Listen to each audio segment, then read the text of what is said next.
Are we headed for a Banana Republic 2.0? My guest today, Gerald Celente, founder and CEO of the Trends Journal. Gerald, good to see you. Great being on with you. Yeah. Thanks for having me, Daniela. Well, of course I had to call you back on. I mean, who am I going to call? Who am I going to call after this election? I need to get your thoughts. We have a lot of ground to cover here today. I say, are we headed towards a Banana Republic 2.0? This, of course, is the front page of the latest edition of Trends Journal. Your thoughts, Gerald? Yeah, we're there. And you go back, by the way, go back to last week when the Trends Journal came out on election day. We went totally against the polls. The polls gave Biden a 10 to 8 point margin. And this has been going on now for what, 7 months, 8 months. And this other group, whatever they are, 25, 3, 8, or whatever number they make up that everybody looks up to, they had Trump as a 10% to 1% chance of winning. And we said it will either be a Trump victory or it'll be too close to call. You did. And we really put our neck on the line saying that, because as you go to the Trends Journals, I'm a political atheist. And if you look at the cover of last week's magazine, we had the Donald against Goofy. So it's not like we're taking a stand on this. But when we say the Banana Republic, we're showing how really this country is so divided that all you have is negative media coverage of a president that like we've never seen in our lives. And again, I'm no fan of this guy. I didn't vote, by the way, I didn't vote for either of them. I don't vote for lesser of two evils. So, just to make it very clear, we're just calling it as it is. And the outrage by the media of Trump continuing on and on didn't have a chance. This is really suppression of votes. Because a lot of voters would say, the guy doesn't have a chance. Why should I go out and vote for him? And when you talk about a Banana Republic, I mean, look at these arrogant morons with their attitudes. They can't count votes. I mean, what is this, 1623? You hear you could transfer trillions of dollars in milliseconds with blockchain technology, and then we're counting the votes, and we got all these people. Who are you talking to? I mean, that's what I was thinking this whole time. Well, how hard is it to count votes? Yeah. I don't know. I've never done vote counting. Perhaps it's extremely difficult. I don't know. Well, you have I don't want to judge. PhD in it. You just can't count votes. You have to get a doctorate in vote counting. Yeah, I mean, again, who are these people think they're talking to? They're not talking to the people that are tuned in now. We're people with brains that think for ourselves. And I got some little bureaucratic jerk throwing this crap out at me. And look what happened in Pennsylvania. Oh, you got to stand 8 feet apart, no, 6 feet apart to look to see if they're counting it right. That is the Banana Republic of America. You saw those charts where all of a sudden, bop, it goes up like that in Wisconsin, Michigan, and Nevada for Biden, with what, like 130 votes for him and none for Trump? I mean, come on with this stuff. So what do you think happened then, Gerald? The game is rigged. Again, I was the assistant to the Secretary of the New York State Senate. I was there as a young guy seeing it. And by the way, it was the worst job I ever had in my life. And I started cleaning bars at 13 years old, So I've been working all my life. And I watched grown men grovel to suck their way up to the top. We'd be, young guys BSing in the back of the chamber. We hire some clown, some slob to open the door.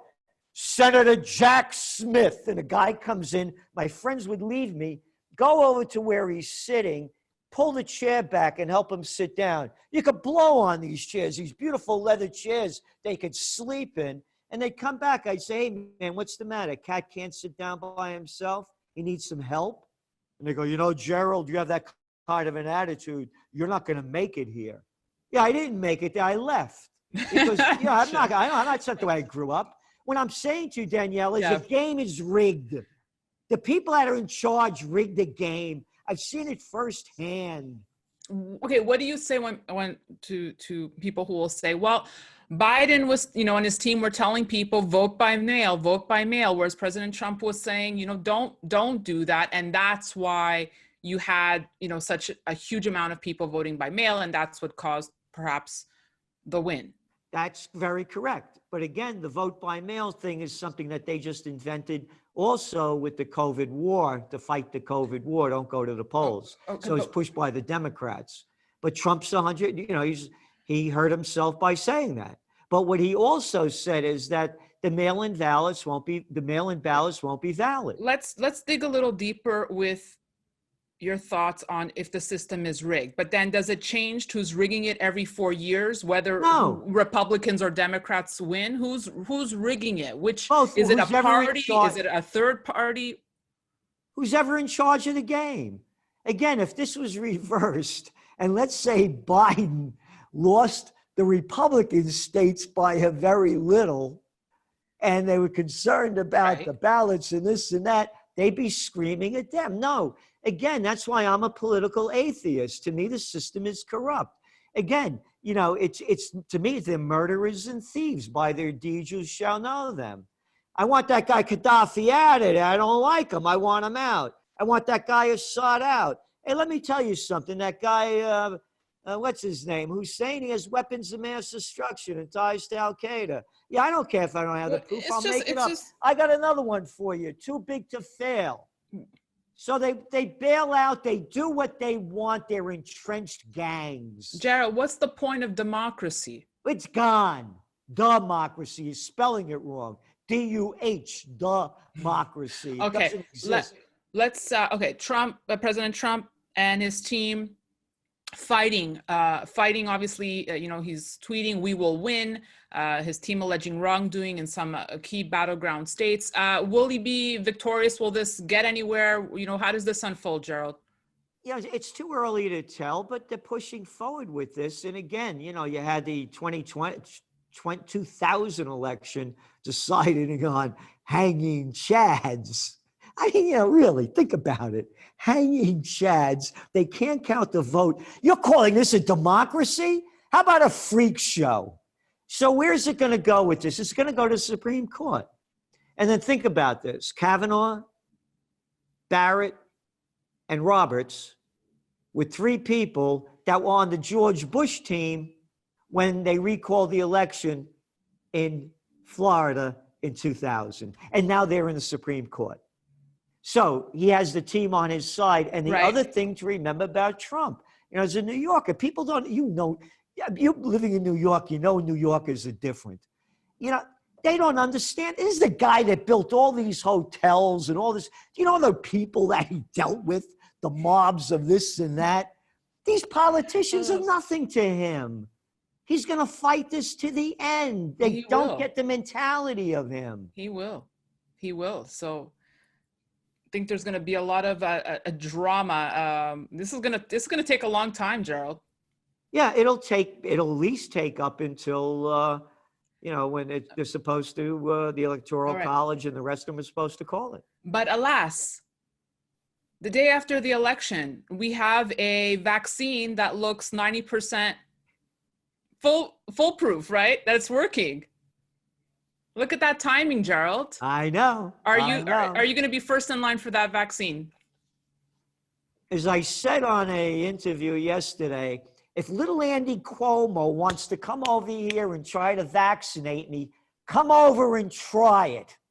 No way, no how, not going to happen. Oh, by the way, I had a rally. I had several hundred people on the 4th of July to restore freedom up here in Kingston. And the crap that I got for it, because of the risk that I took and how endangered I put everybody's lives on, is like they didn't have a choice to come there. So I died from the virus. This is not me. This is Celente 2.0. He died.